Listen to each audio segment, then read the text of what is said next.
All right, folks, welcome to Rivers Coalition. We're doing our meetings a half hour early in order to get kind of done by 12, because there's some other conversations that are going on.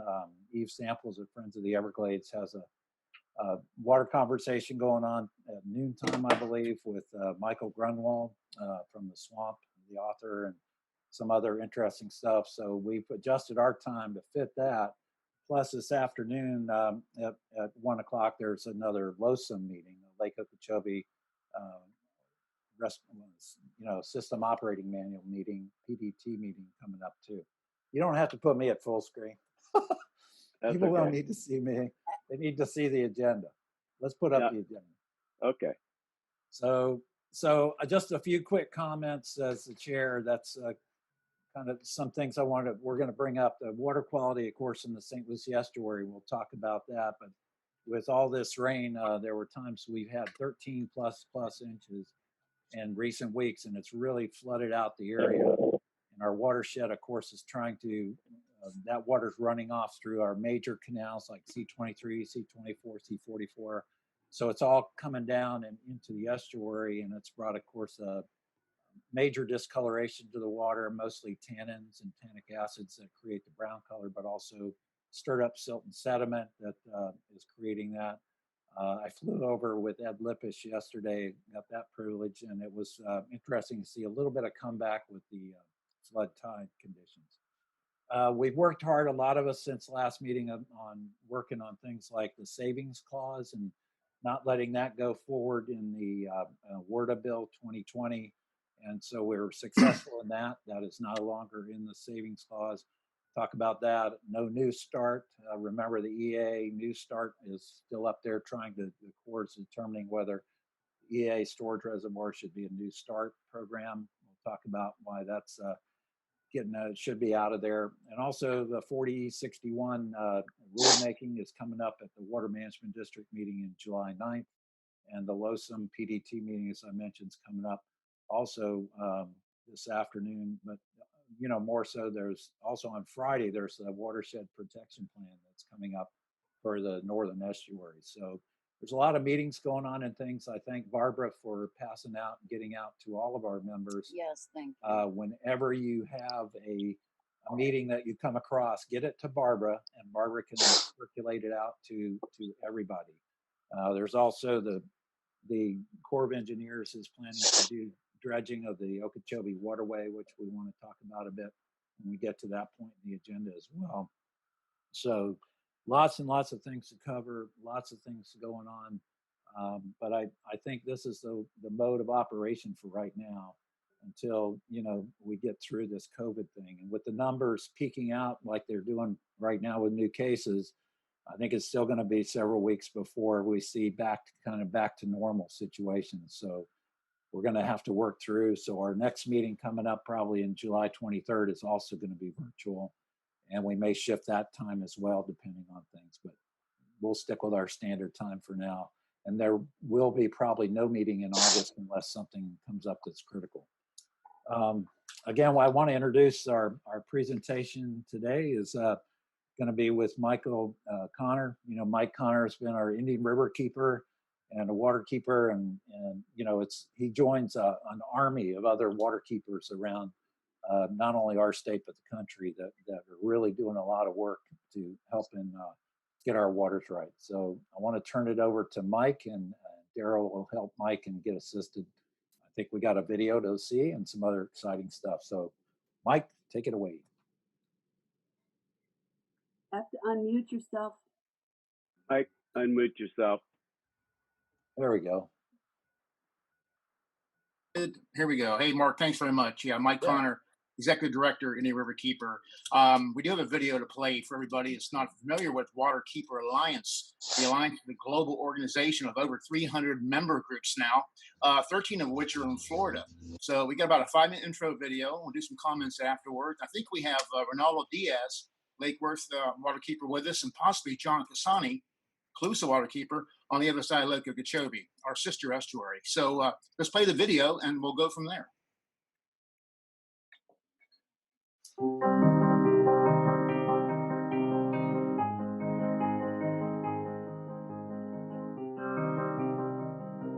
This here was so full of fish that I actually had to stop because my motor was churning it up so bad. We won't be able to get through up here. It's wall to wall.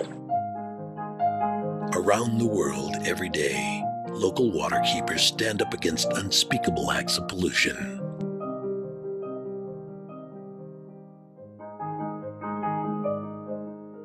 The Waterkeeper movement began on the Hudson River when a blue-collar coalition of commercial and recreational fishermen mobilized to reclaim the Hudson from its polluters. These weren't radicals, they weren't militants, they were people whose patriotism was rooted in the bedrock of our country. Puget Sound is a national treasure. We have 8 species of salmon and trout, 10 species of marine mammals, including the orca whale, and an important shellfish industry, all at risk from toxic pollution. We have over 150 legal victories that have resulted in better regulations and improved technologies to remove pollutants. The Army Corps of Engineers has dredged the channels, but environmentalists have opposed it from the start. There are coral reefs that are being put in immediate danger. The language used to describe the condition of the reef is very severe and intense language, and we think it accurately depicts what's going on out there. When we find a source of pollution, we don't simply turn it over to the state or the regulators. We'll get in their face and we'll say, you're polluting this river. This river belongs to us. You can't do that. This is against the law. So stop. In the next 60 days, if you're still doing it, we'll see you in federal district court. It's inspired the creation of waterkeepers across the whole world. We have a growing movement across Europe. We have licensed keepers in Australia, in China. We have dozens of them in Latin America. El río Choqueyapo en sus inicios nace de los nevados, tiene aguas cristalinas y puras y posteriormente va siendo contaminado a su paso por diferentes actividades económicas. Y entre una de las actividades tal vez más importante es la propuesta que hemos realizado para que la Constitución Política del Estado incorpore la temática ambiental. The Waterkeepers are really a very courageous collection of men and women. Courageous and heroic. Ordinary citizens, mothers and fathers, uncles and aunts, protecting local waterways from polluters who put their profit before their community. Waterkeepers aren't forcers. And we do it to restore the value of these waterways.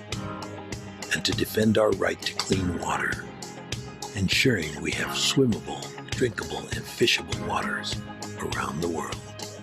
So that if you're rich or poor, humble or noble, black or white, you have an absolute right to the waterways. We're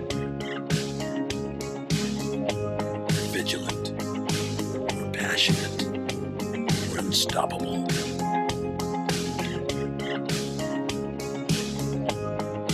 We are Waterkeepers. Join us.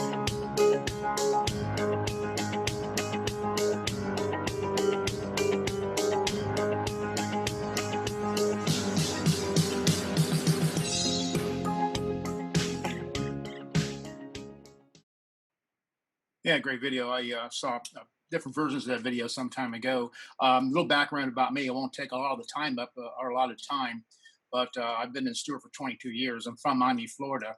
My background is I'm an outdoor journalist, working Florida sportsman. I have titles. My byline in many magazines over the years: fishing, outdoor fishing, recreational fishing, particular fly fishing. I've guided in 4 bodies of water in Florida over the years, from Florida Bay north to the IRL and the St. Lucie River. Still do trips from time to time. I'm a voting member of the RC, the Rivers Coalition, a proud member. And I want to first recognize previous waterkeepers before me. Kevin Sinnett got the ball rolling some 20 years ago, Treasure Coast Environmental Defense Fund. Kevin brought a wealth of science knowledge as a teacher. George Jones followed in step with him. And I look upon George as one of the real political savvy river keepers we've had here. He knows the politics. He knows the government end of it. Marty Bond brought so much passion to the job. It set the stage for me to come in about 4 months ago. And been working in the organization since then. It's a strange time in COVID era. We're making things work as best possible right now, despite the the COVID situation. That RiverKeeper video, those riverkeepers, they're not mercenaries that come from other places sent in to do a job. Those are folks that live in those water bodies, live along those water bodies, so they have a vested interest, as I do. When I came up from Miami 20 years ago, we knew about Stuart, we knew about the Inner River Lagoon and the river's problem in St. Lucie, and it always amazed me that we had a water body in a county or counties with less than 200,000 people. Yet I lived in Miami on this bank of a megalopolis, and the bay was a jewel down there. So we came to realize the pollution inputs here are pretty unprecedented, not just local runoff inputs of our own, which we need to recognize and document, but also non-point source pollution such as Lake Okeechobee. My job as Waterkeeper will be to monitor, document, and represent the citizens of this area and also the critters. So I look forward to this challenge. I've got a nice board of directors put together now, and we're hopeful we can make a real dent here. We've got a lot of things down the road, which Mark mentioned earlier, Army Corps dredging projects, which we're going to really be the eyes and ears on that. Situation has me troubled because of some of the checkered history of some of the contractors the Corps has used in dredging projects. You saw the Port of Miami as an example in that video of a botched job. So we're concerned about that. We're concerned about the savings clause, and we're concerned about the water conditions now. And now the Army Corps talks about possibly discharging preemptively if the lake gets over 13.5, which really kind of angers me because our estuary has been fresh for quite some time now. So it's really ripe for some real damage if they in fact discharge the lake. There may be a couple other water keepers on board. Reynaldo Diaz, if you're there, I'd like to introduce yourself if we have the technology to do that. Yeah. And Mike, can you hold up? Mike, can you hold up for a second? I'm going to mute all, and then you're going to have to turn your mic back on. We're just getting some background noise. So I'm going to mute everybody's mic, and then you'll just have to unmute yours, okay? Stand by.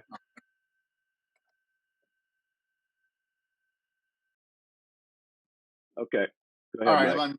I'm unmuted. Can we bring Ronaldo in real quickly? Do you have time for that? And maybe John Cassani, if he is on board. Sure. I saw Ronaldo's on. Yeah. Yeah, I'm here. Yeah, like Mike said, every waterkeeper, there's no really like copy and paste version of a waterkeeper throughout the world. There's up to 340 around the world now, and each one kind of has their own thing going. We operate as our individual nonprofits, each of us, and then we have our New York Waterkeeper Alliance office, which is kind of like they help us a lot in coordinating and sharing resources, that sort of thing. But like Mike said, every waterkeeper you're going to find has a very similar story. They have a connection to the watershed that they're advocating for. Like me, myself, I grew up on the Treasure and Gold Coast, like, mostly in Palm Beach County. I grew up around the Lake Worth Lagoon, and I spent a lot of time, most of my life, working on that lagoon, mostly as a guide, especially in the dive industry for photographers and stuff. And working that job, I kind of came to realize that, we were really impacted by discharges, by all kinds of problems, and I wanted to do more. So I decided to go to law school, specifically so I could learn Everglades law and environmental law. And out of that, here I am. I started Lake Worth Waterkeeper, and it's been growing since, its founding about 3 years ago. So what does a waterkeeper do? Well, for me, I'm a lawyer, or I have the law degree. There's waterkeepers who are scientists. There's quite a few lawyers in Florida.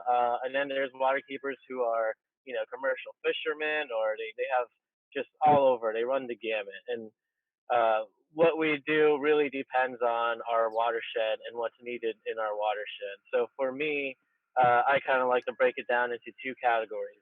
The first category, the obvious one that you guys are probably very familiar with our work, is the policy side. And that involves, doing our best to try and pass water quality policy, anything that's going to help the environment.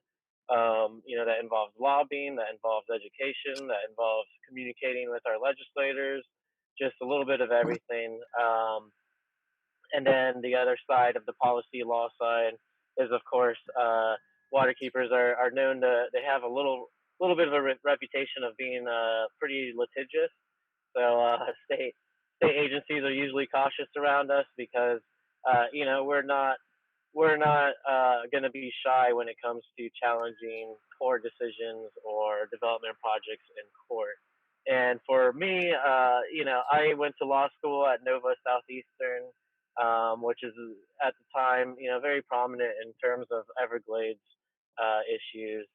A lot of the faculty there, what I still think, some of the best environmental law lawyers in the state, and they've really helped me develop those tools needed to kind of fight people. So what does that mean? I mean, the obvious one, sometimes, we have to sue agencies like the Corps or whatever to make better decisions. Like Waterkeeper Alliance and Calusa Waterkeeper have a lawsuit against the Corps right now regarding Laws 2000. It also sometimes involves really creative things, like here in the Lake Worth Lagoon, there's a developer that wanted to fill a really probably the best or the healthiest section of the Lake Worth Lagoon in terms of having seagrass, having mangroves. It's known as having the highest density of juvenile sea turtles in that area, this little park cove. And this guy wants to fill it in, and he wants to build a bunch of houses. So we were creative, and with Everglades Law Center, we figured out that the original developer, when they developed the island, they either mistakenly or they didn't transfer all of the land to the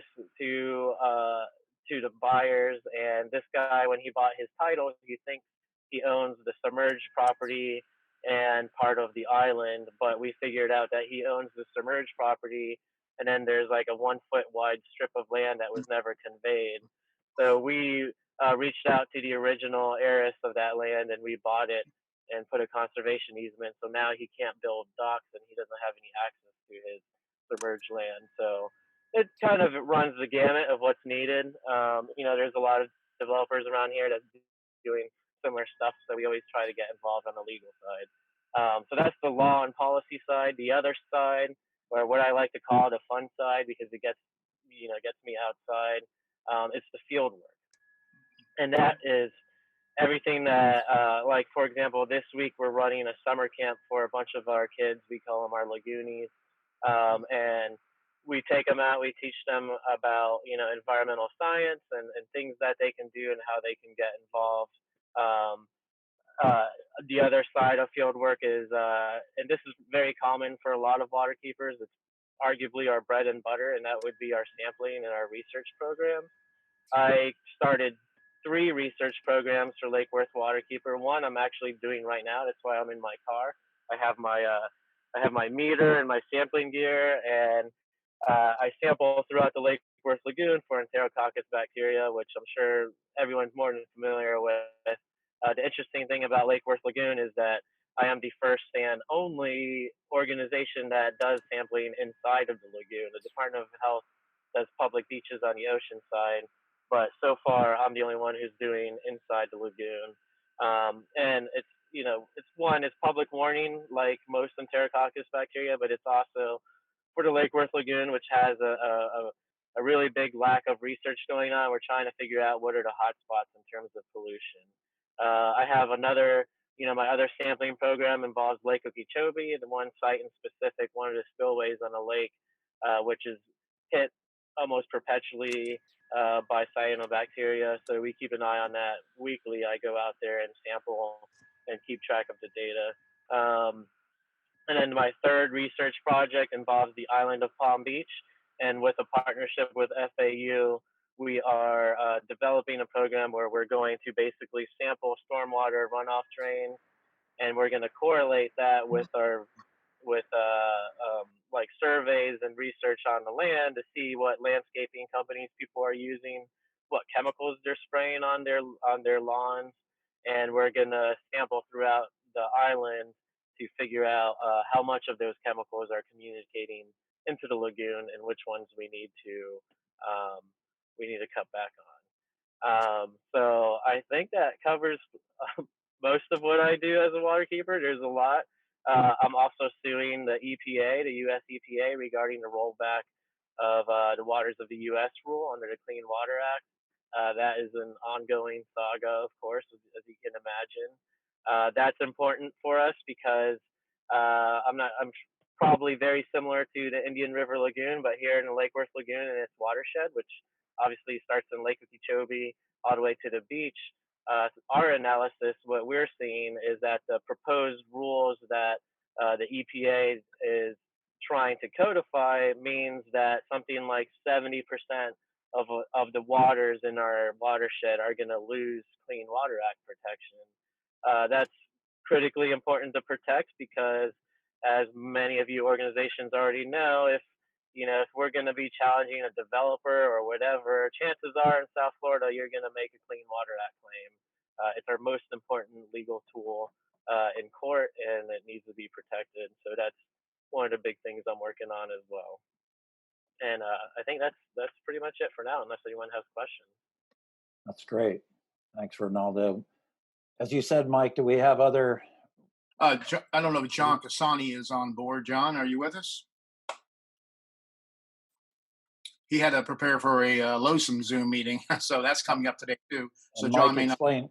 Explain again, Mike, where John is for everybody. Yeah, John's the Calusa Waterkeeper. He is the Waterkeeper. His responsibility, his jurisdiction is the Caloosahatchee River watershed, a huge watershed, our sister watershed, who sees some of the same impacts as we do, of course, in Lake Okeechobee, plus their own local basin problems. John has, I think, they're 20 years in existence, and it too morphed from a different organization. If I'm mistaken, Ronaldo might be able to correct me if I'm wrong. But John is. I can definitely fill that in because post law school, I actually started at Calusa Waterkeeper as their executive director, and that was right at the cusp of before it was CRCA, Caloosahatchee River Citizens Association, and then we applied to Waterkeeper Alliance to be a waterkeeper. So as CRCA, they existed. I think it had to be like 30 years, and then I joined in. We were a waterkeeper. And I helped John design their Ranger program, which is very similar to what I'm doing right now. They're testing for Enterococcus bacteria using obviously that river is huge, so he needs an army of volunteers to undergo that kind of sampling. Yeah.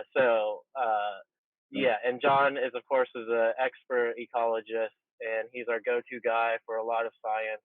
I'm always sending him questions, of course. He's very involved like with LOSUM and things like that, just because of his expertise. He's already recognized as an expert in the state, so he helps us a lot, big time on that. If I may mention, you mentioned the Ranger program here in the RiverKeeper. I do have some word out. I'm going to reintroduce the call out for a group we're going to have also. We're going to call it the Indian RiverKeeper Ospreys. And the ospreys are the sharp-eyed bird that we know so well on our river. And I've got about 35 folks that have responded to me in interest of doing the program voluntarily. Basically helping. This 156-mile long estuary is my jurisdiction. It's a lot of water. In the northern end, there's a lot of folks from Sebastian North, a couple on my board, that I really need their help and their direction to hotspots. And it'll be just a matter of going out, getting evidence, reporting back to me, emailing me the good, bad, and the ugly photos, good things, bad things as well. So it's a program we want to launch very shortly. Again, COVID has put the damper on getting a whole group together, but we're doing it. We're going to circumvent that and do it all virtually and get that launched very soon. I know Mark's got a big program ahead. I want to just go forward and say that our organizations live on fundraising. You can reach Ronaldo through his website. Ours is www.theindianriverkeeper.org. And right now we're looking for members. We want to build a membership for clout. When we go to agency meetings, when we go to sit with legislators, we want to be able to tell them, hey, I represent this many folks that are really upset and concerned over something. It really helps a lot. Our Facebook page is pretty active, as Ronaldo's is. You can go in there for daily updates and links, and we hope you'll support us. Whatever waterkeeper you live nearby in Florida, we need your support, and we would appreciate it. And we very much appreciate the time today for the Rivers Coalition to let us shed light on our programs. That's great.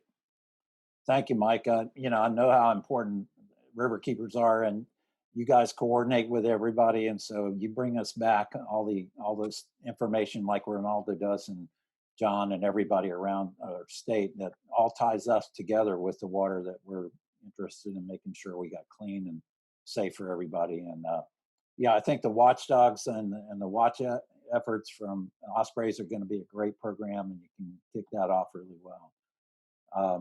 We do have quite a bit to get going. I know we've got Martin County, we've got some City of Stuart folks on for the next part of our agenda, but like Mike said, if you've got any questions about any RiverKeeper, get with Mike. Mike's ready and available, and if you got something you spot, get in touch with him, get him out there on the lagoon. He'd be glad to hear from you. Hey, Mark, if I may just share something real quickly.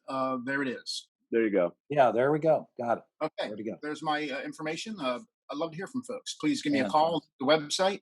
There's the number and my email. Great way to get a hold of me by email. And don't forget, don't forget the word "the" in front of any RiverKeeper. Okay, a lot of folks don't get that. Okay, I appreciate it. Thanks again, everybody. And if I can have like a quick 10 seconds to mention something, because I wouldn't be doing my job if I didn't.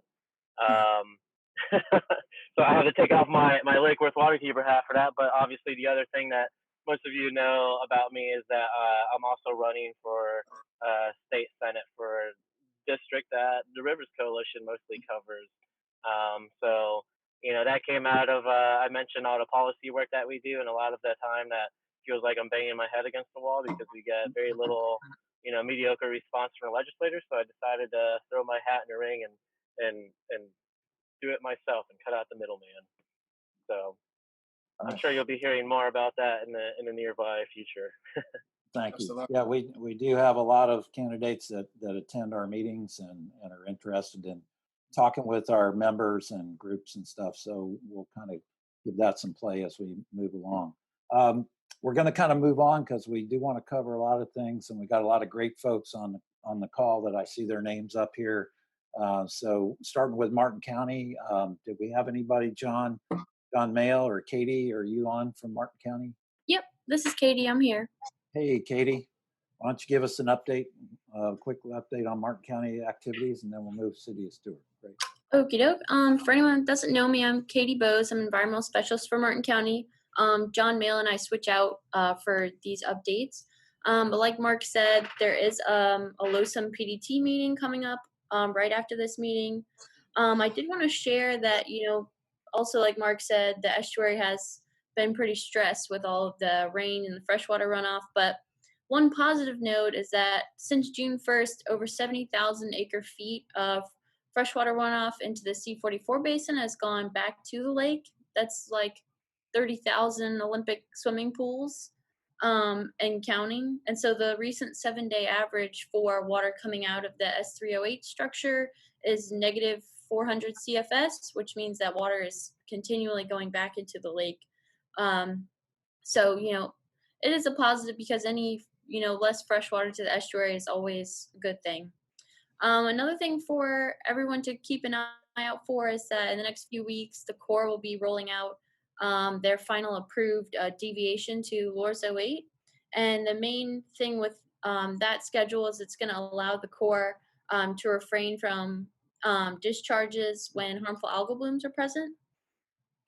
So some of recent progress we've made in the LOSUM PDT meetings is that one of the performance metrics it's had partly with the ReCover program, which is restoration, coordination, verification. A lot of you probably know it already, but we did advocate to the Corps that some of the higher flow alternatives that are being evaluated also look at the impact, not just to the estuary, but beyond to the Indian River Lagoon and the offshore reef. And they are going to include that in their modeling effort. And some non-LOSUM things more related with the county. We did just award a contract for a water quality needs assessment.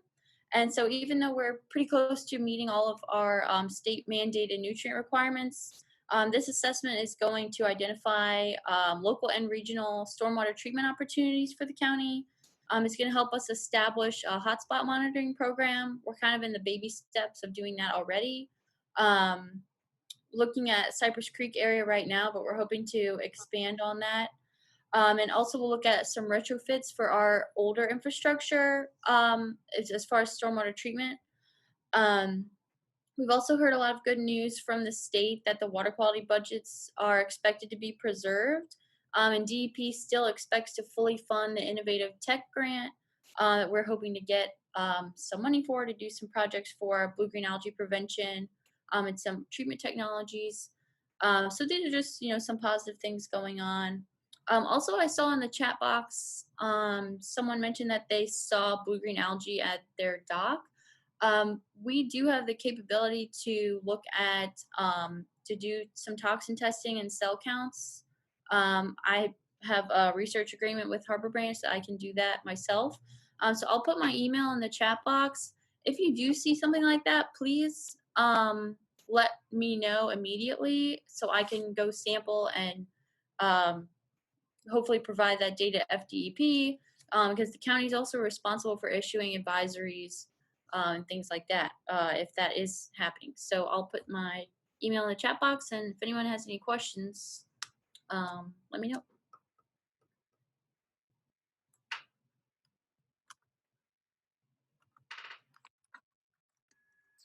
Mark, I think you're on mute still. Mark, you're on mute. Yeah, I got There off you go. mute. Sorry. Right Yep. there.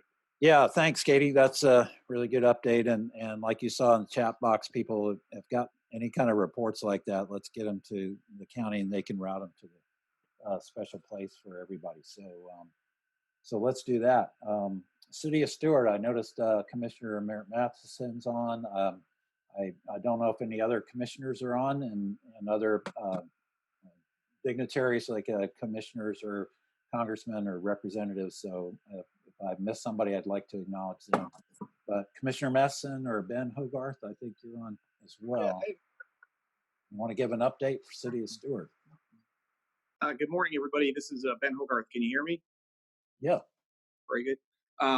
So I wanted to just say first, I appreciate everything that Martin County's been doing the past month or so, especially with the letter with LOSUM. The city made a concerted effort to support a letter that they put together, correspondence to Congress, to the Army Corps.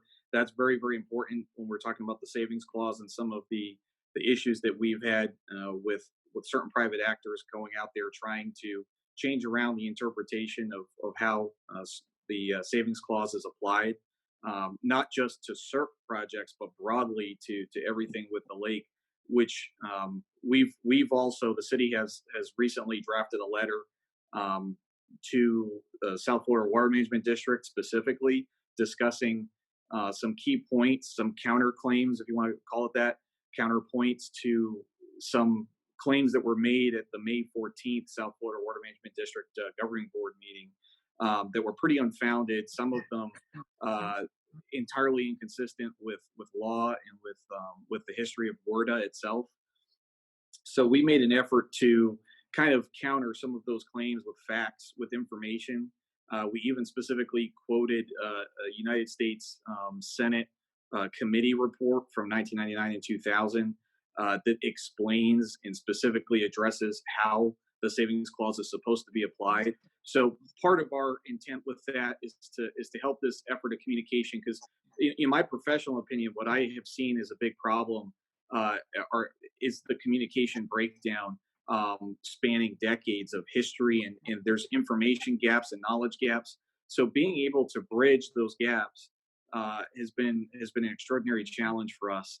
And the city of Stuart, even though we may not have all the resources of a larger county or a larger city, we're hoping that at least by sticking to the facts, reminding people of some of the science and some of the history and law, that we can keep everybody on point, remind them that the SERP savings clause itself, and I'll even read you a quote just as an example, so we're all on the same page. This is something we put in our letter to the governing board that's going out soon. This was from Congress itself, from the United States Senate committee. It said, the savings clause has a very specific purpose: to protect existing legal sources of water from elimination or transfer until a new source of comparable quantity and quality is available, and to protect levels of service for flood protection existing and in accordance with applicable law from reduction by SERP projects. So specifically SERP projects. The most important line they say is this: the savings clause does not require SERP to make up for reductions in quantity of existing legal water sources or levels of service for flood protection caused by intervening non-SERP activities, but it does prohibit the plan from further reductions. It's important to understand that everything that we've done with LORS, with LOSUM, especially in the past 20 years, those aren't directly related to SERP projects, although I think there is confusion because a lot of the bureaucracy and a lot of the management and planning that go into creating new LOR schedules and also drafting new plans for actual projects are very identical and very similar. So people kind of mix them up, I think. But it's important to realize and recognize the United States Senate, even in 1999 and 2000, fully understood that this was an adaptive management plan. SERP was a design under that adaptive management plan to implement projects to alleviate issues and to help the conveyance of water north to south. So what we've done as the city is everything that we can to communicate, facilitate this history, to fight back against some of these claims that are being made to decision makers. And they claim it's in good faith, but the history is right there, the law is right there. Evidence to the fact that their claims are unfounded at best, and at worst, perhaps a distortion of truth itself. So, but I'd like to just end my comments on a positive note to say that the LOSUM process so far is going pretty well, in our opinion. We're happy to see so much interaction with different groups, and there's been a lot of good faith efforts put forward. And most importantly, the community has been very vocal with the legislators, and that's so important to maintaining budgets in the trying times that we're in, and also to ensure that the federal government recognizes its intent 20, 30 years ago, and to not change anything from the Clean Water Act or anything prior to that. So that's the end of my comments. If anyone has questions, I'll be happy to answer. Thanks, Ben. So you're on the PDT. Can you explain how many people are on the PDT meeting from our area and from the river? Actually, Loxahatchee's had some interesting activity recently too. I know they're having a lot of issues. They want to get corrected, but our area, our activity, I've been very proud to say that we've had probably the most amount of pro-action, both in the LOSUM process, by other organizations, obviously the Everglades Foundation and groups associated with them, and then the agencies themselves. Martin County did a wonderful job on their correspondence on the savings clause correspondence that they put together. They worked with the West Coast, and we're doing that. Very important reason we're doing all this work in collaboration and in cooperation is so that we ensure anything that we say on the East Coast, it doesn't negatively impact the West Coast estuary, because our goal is to find a happy medium for all the stakeholders, which has clearly not been the past experience from the last 20 years, up until very recently in the Army Corps, kind of listening to some of the science that we're putting forward. So anyway, we've had a lot. I just encourage anyone who hasn't been involved with the PDT process. There are multiple public comment periods. You can come on there and support us any way possible. But I also highly recommend you participating in that South Florida Water Management District Governing Board public comment period, because I was a little bit frustrated to see on May 14th so many people commenting negatively, saying that the savings clause needs to be applied more broadly, and that was the intent of the law. And if it weren't for our governing board members who already took the time to understand the law, who knows what could have happened if that narrative continued. So we need to fight back against that whenever we see it. We need to have the facts ready to go right on the spot to refute them. The fact that the city didn't do that at that meeting is not that we didn't have the facts. It's we wanted to get it all together because there was so much of a bombardment of mistruths. We wanted to put something together in writing to give to our governing board members to say, here are the facts. Here were the claims, and here's the information that counters that. And that's what we did. But I just highly encourage everybody to get involved as much as possible in the months coming up. Great, thanks, Hey, Ben. Mark Darrell here. Kind of off topic, but for Ben and Merritt and everybody else at City of Stuart, thanks for doing everything you're doing to get that bridge open. It's helped all the mariners, and hopefully this weekend some of the stress will be off a little bit. Thanks. Appreciate that. Yeah. Thanks, City of Stuart. Appreciate And it. Mark, could we get that letter posted on the Rivers Coalition website so people could have access to it? Absolutely. Yeah. Can Thanks. you do that, Merritt and Ben? Yeah. Can you give that? Yes, we'll get that to Barbara or you. I Get just it to Barbara and we'll spread it around. Yep.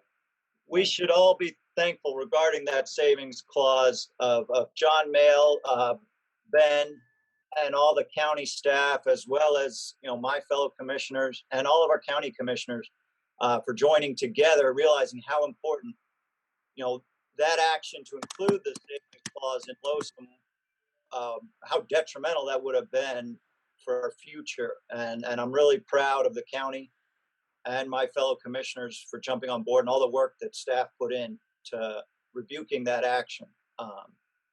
And I'm optimistic about that incredibly now. And also just where we are with the lake, I've been in some brief communications with Colonel Polk, and what Katie said about the amount of water that the lake has absorbed from our C-44 canal has been incredible with the record rains we've had. And it just constantly comes up with the Corps and the district on performance measures, and we seem to be in just constant discussion, so to say, of our own local runoff or what flow to our estuary could be beneficial at all.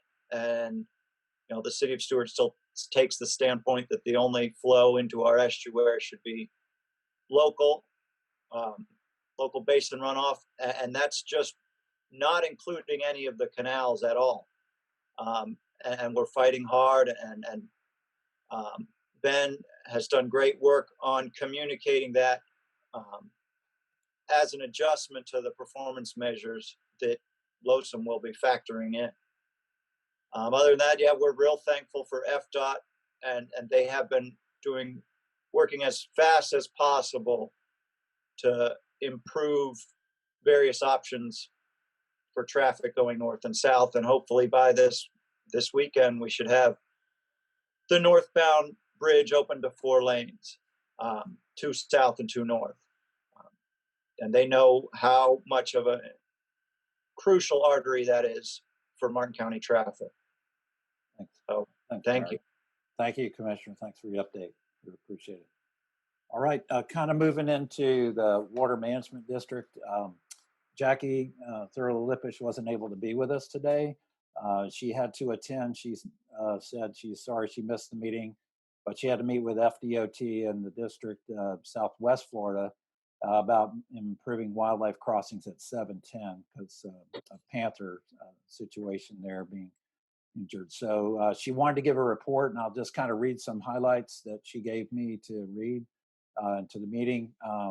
Basically, at the last governing board meeting on June 11th, the governing board at the district gave more funds to the completion of the C-44 reservoir and STA project and the C-43 reservoir. She said, hopefully this is the last time they have to come before it. There was problems with the contractor out on the C-44, and they had to get a new contractor in and put in some additional funds to get that completed. The workshop the day before the meeting of June 11th with June 10th was Steve Collins from their real estate division. They were very educated, the governing board, on learning that cattle leases are not allowed to fertilize the land, and they have to get permission to use any kind of chemicals on there for their leases. And we've always been concerned about them leasing back these district properties before they're restored and doing restoration and making sure those activities on those leases don't impact or affect in any way the properties. She said in general terms, she and her husband Ed Livish flew over the lake last Sunday and the St. Lucie estuary and documented a lot of the rain effects on the river. I do have some images that I put up there too from yesterday's flight on the lake, and we can show those if I can share a screen. But I basically, the Northern Everglades Watershed Protection Plan is upcoming. We have some meetings on St. Lucie Estuary and Coosatchee River Estuary coming up on Friday, this Friday on at 2 p.m. I know they'll be having more of these meetings to revise or update the watershed protection plans. And the next governing board meeting will be on Thursday, July 9th. That's Thursday, July 9th is next governing board meeting, and they'll highlight basically the 40E61. And you remember the 40E61 rule for works of the district was supposed to be a lot stricter, and they've come up with a draft that really is more really just requiring monitoring and not very restrictive on water quality regulation that they could have throughout 700 plus permits north of the lake and around the lake. So we all should be attentive to that updates on 40E61 at the next governing board meeting. So again, she apologized for not being here, wasn't able to attend, but I thought I'd do those. We'll go into any state or federal agencies with us right now, other than I don't see anybody from FDEP or the Corps or FWC. But we'll go into Paul Gray, and we got Lake Okeechobee update.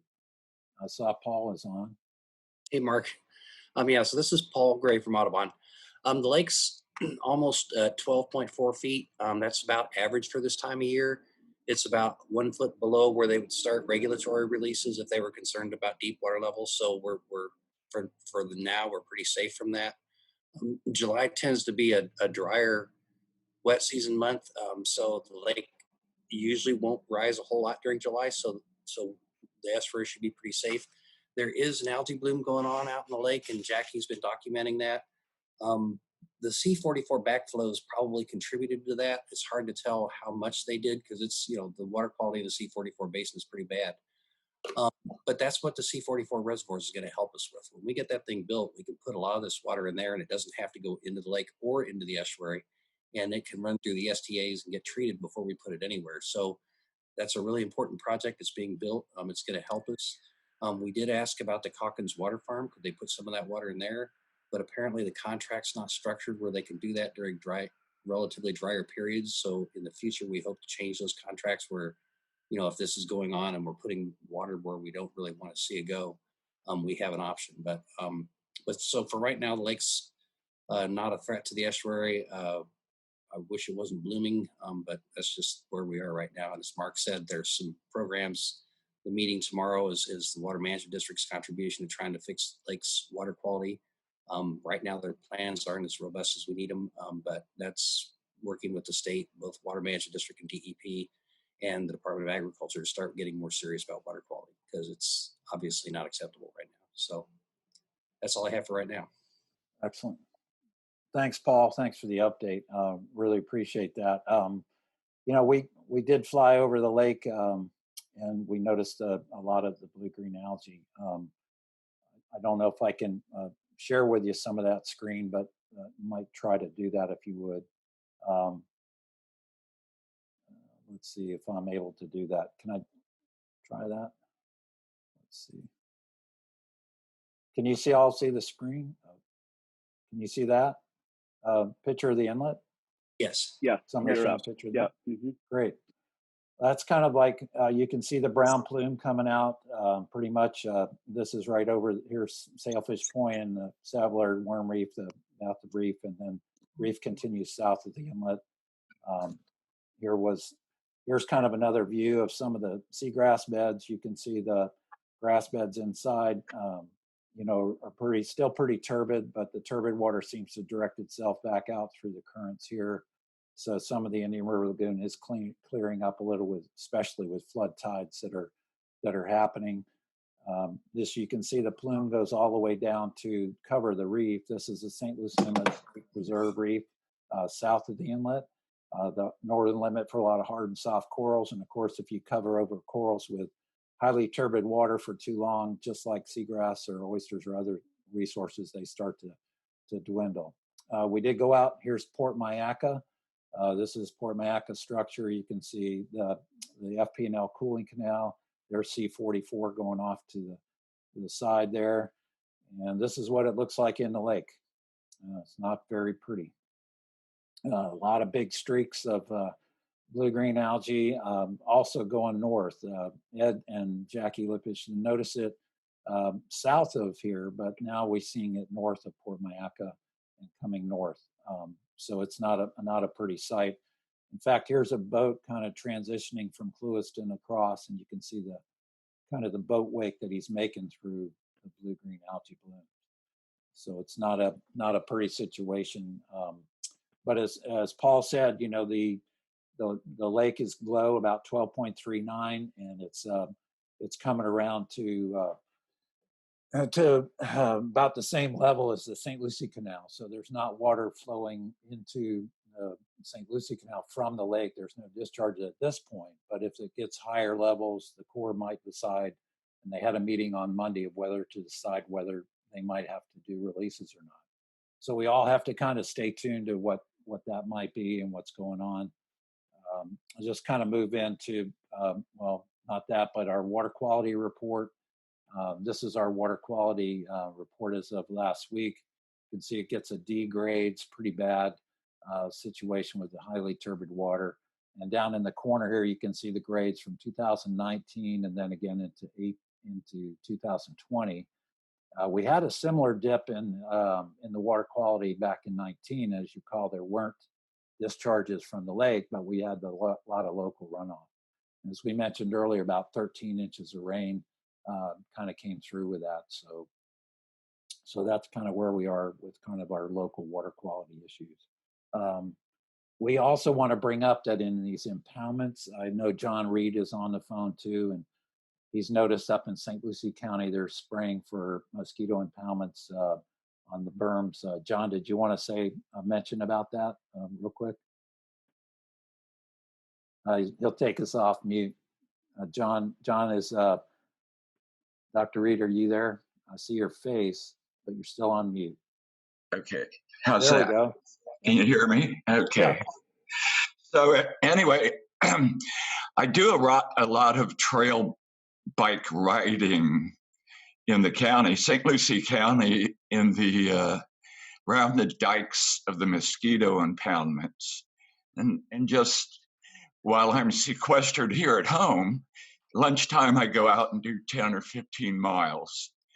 And I was disappointed to see about 2 weeks ago, I went through 5 different impoundments along North Hutchinson Island, and they had all been sprayed along the road, along the dike road, with some herbicide.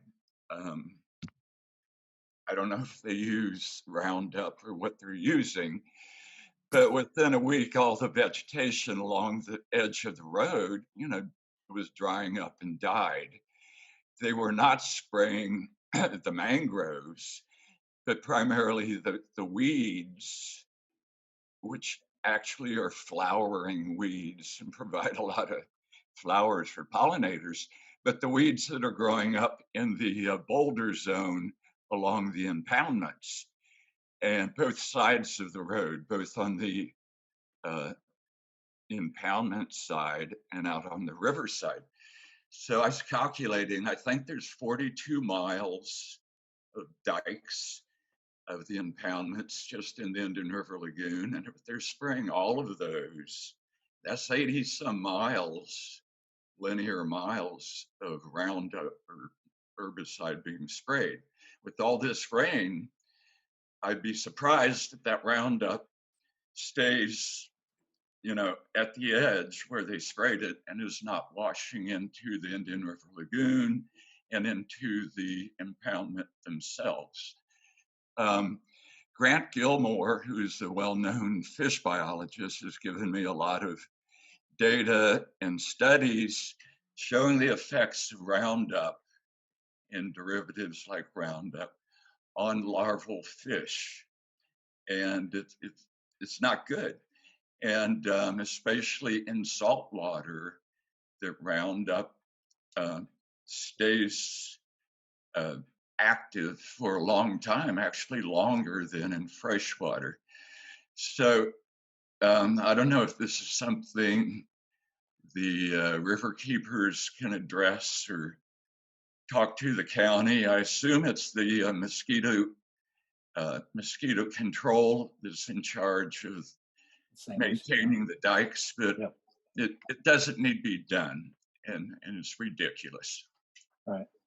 Thank you, John. Those of you who don't know, John Reed has been with Harbor Branch as a research professor for many, many years. Did a lot of work 35 years. Did a lot of work on the Oculina Reef Bank that's off of, and did a lot of work on even the reef south of the inlet too to get them suggested as a national marine sanctuary, so protected status. But John has done a lot of work with Grant Gilmore for many years too, so well knowledgeable about this issue. Let's refer that maybe to our Indian River Keeper, to Mike Connor, and Mike will get directly in touch with you. Mike, I'll email you John's contact information and his report that he emailed me. So, I took my notes. I took notes on this, and I'd love to get the email. Great. Thanks. I'll get that directly to you. Thanks, John. Okay, great. I didn't want to skip over, but Rivers Coalition Committee updates. I know Todd Weissing said that there's not a Speakers Bureau update, but Nick Mader, do we have any River Kids updates from the River Kids? Nick, I saw you were on. Maybe she stepped off. Here I am. Oh, there you are. Hey, Nick. Yeah, there's nothing to report. I'm just going to encourage everybody to get their kids out there while the river's clean, and encourage them to pick up some trash on the beach. And anyway, nothing to report though, but just glad there's no discharges as of yet. Thanks. Hey, Nick, is there summer sessions at the Environmental Studies Center, the Sailing Center? Interestingly enough, I'm heading there right now because Marilyn Gavitt it's her going away party kind of thing. So I'll find out everything today and I can let you guys know, but I'm not sure actually because we haven't met. So thanks. Excellent. Well, thanks a lot. Appreciate you doing that.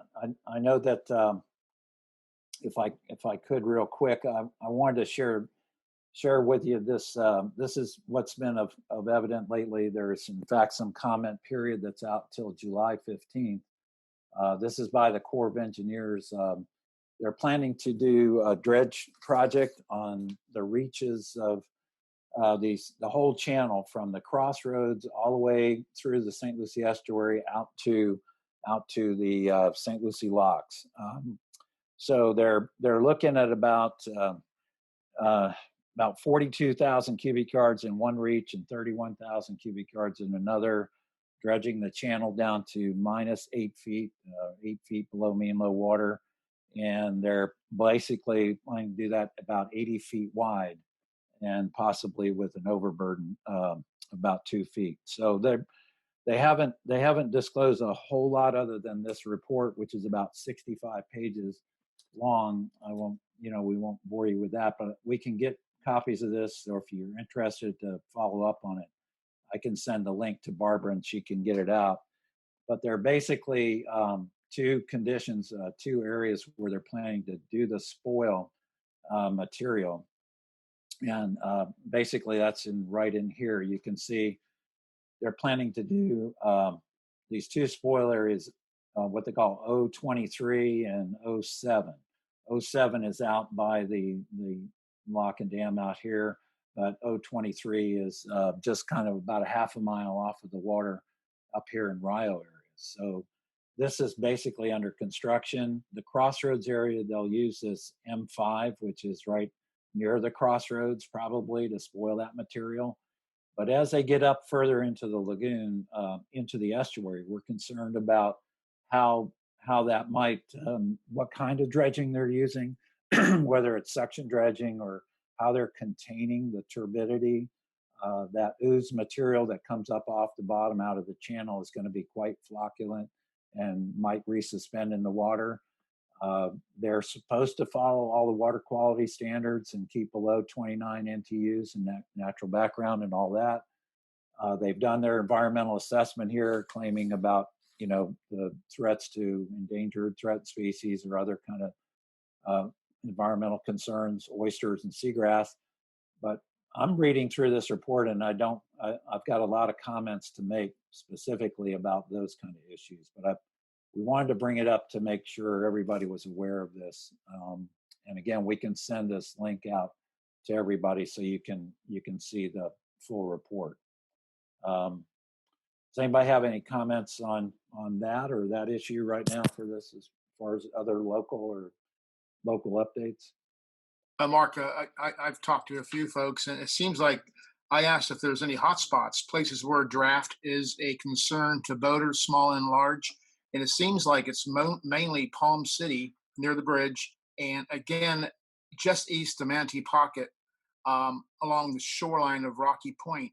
And my suggestion to the Corps would be go after those local spots and let the big dog lie. If they do 15 miles of the estuary, I'm just really troubled by what they won't contain. David, some of the contractors have done some horrible jobs in the last 10 years, inside and outside of Florida, with this kind of dredging. Right. So if there's hot spots, I mean, I'm a boater. I have yet to hear a boater in my community say, "Wow, I can't transverse the channel. I can't run up the river anymore." If I may be a little facetious about it, but I just wonder if they're jumping the gun on doing the whole 15-mile reach. Yeah. And as a resident of Rocky Point, we have a serious wake problem. It's only going to get exacerbated if they move the channel any further to the south. It's become a real serious safety issue. Yeah, it's talking about right around there. Yeah, exactly. When was the last time it was dredged? The crossroads were dredged about 3 years ago. Mm-hmm. Yeah, they dredged the crossroads area, which those of you who don't know, it's the intercoastal waterway in the Indian River crossroads with the Okeechobee waterway going east and west. So this crossroads area was dredged from time to time, but I know that FIND has kind of been considering whether they're going to be responsible for dredging or whether it's the Corps. But now I see with this notice that it's gone back to the Corps, will subcontract it out to somebody to do it. So we ought to get our comments in, and Mike and you and I and others maybe can review this in detail, with a 65-page report here, and then maybe make some specific comments, right? Okay. So, yes. Okay. Yeah, Mark, Daryl, I transit the crossroads quite a bit. Luckily, I have a smaller draft vessel right now, but it's really only at those first couple markers there that it gets a little skinny. So I think I've never run into any issues further up the river. Well, I mean, the sandbar is moving, and we have groundings daily, between Souls Point and Rocky Point. But I think that the problem is that the channel is misplaced. Mm-hmm. Good point. Mm-hmm. All right. So any other local updates or member comments or announcements? Just a real quick comment on the dredging. Sure. Just keep in mind, it's going to be from the crossroads all the way up to the locks. And so, I understand there's a lot of concern, and I share that, but some of the silver lining, we could look at it, that this can be helpful for removing some of the legacy muck further upstream in the South Fork from the locks. And that's something that needs to be addressed, throughout our estuary in the North and South Fork. But it's only an 80-foot wide channel. It's relative to the amount of muck volume, it's a small amount. starting small is better than nothing. I mean, I have this exact same concerns with how the project is being done. But some of that legacy muck is in turn, when we get record rains, you have to account for the decades of muck that's sitting in our river when we get record rains that stir that up. Yeah, that's true. Merritt, thank you. There's, in the Indian River Lagoon South Plan, there's supposed to be about 7.9 or 8 million cubic yards of muck removable out of the estuary. And how they do that has always been in question of whether they look at deep pockets, whether it's a channel or other areas that are deep in order for the muck to settle down into, or else and then they dredge it out of there. But then where would they spoil the material? If it's just these two spoil areas, that's maybe fine for that amount, but a small amount. But a huge amount like that would have to go out to maybe Alapata and spread it out at about 6 inches thick and then mend it into the soils or something. Yeah. A lot of the muck is fortunately, I guess, is inorganic. But again, as you've heard us talk about muck and silt and sediment, it binds a lot of the toxins and it binds together a lot of things into the muck, including nutrients that can get resuspended if the muck is resuspended. So it's not just the turbidity in the water, but the huge amounts of muck and suspended solids are conveyed whenever we get big discharges from the lake. But even if we don't have lake discharges, it gets resuspended by these wave actions and major tidal actions as well. If this operation went on during Lake Okeechobee discharges, when our estuary is totally fresh, does that trouble anybody else here? That's true. It would very much trouble me because that freshwater condition not only brings microcystin or blue-green algae potential, but also stirs up a lot of the nutrients in it and conveys it to the outer estuary where our valuable resources like seagrass and oyster reefs are. So yes, absolutely. But it also makes turbidity monitoring nearly impossible. Right. Right. They can't comply. Good point. I have a question. I know on the Indian River Drive, going north, on the left-hand side, it's like they were making a big bathtub. There's no signs in front of it, what it is or anything. I did hear that it was for the dredging. At some point, that's where they would store it, but nobody really had any answer. And the other thing is, I keep hearing comments that in the C-44, they're pumping it up to Fort Pierce, and now they're having troubles up there. Is that true, or just? Yeah, Richard, on the second part, I don't think that they're pumping the C-44 water north. When I flew over, I know that the reservoir is still under construction. The STAs in C-44 are being used, but they have no conveyance really in place at any time now to put water north from the C-44 basin. So your question though before was this, and I flew over this too with Ed Lippisch yesterday, was north of the Indian River Lagoon, there's a large area being constructed, and it may be a spoil area for the intercoastal waterway. FIND, I know, has a spoil area up there along Indian River Drive that's way up the intercoastal way. So that may be a spoil area for that, but I doubtful that they will use that so far away from this particular dredge project that it will probably not be used for that. But keep an eye on it. It's always interesting. We'll keep an eye on any of these. Yeah, that's one of my favorite routes. Any developments. Once they open the bridge, I might go back that way. And remember, during the local runoff here, we've had C-23, C-24, and the Gordy Road structure, and currently they're actually dumping about almost, they're putting out, even though we're not getting any discharges from the lake or into here, but the C-23, 24, and Gordy Road structure are dumping about 1,200 CFS. That's about 650 million gallons a day. So we're still getting, and during the rainy times in the past couple of weeks, that number went way up, and we were getting a lot of that runoff, of course, from these large basin areas like C23, 24, and Gordy Road, 10 Mile Creek, and all that. So we're still seeing a lot of runoff coming into the estuary, whether it's through our own tidal basin or these other artificial inputs.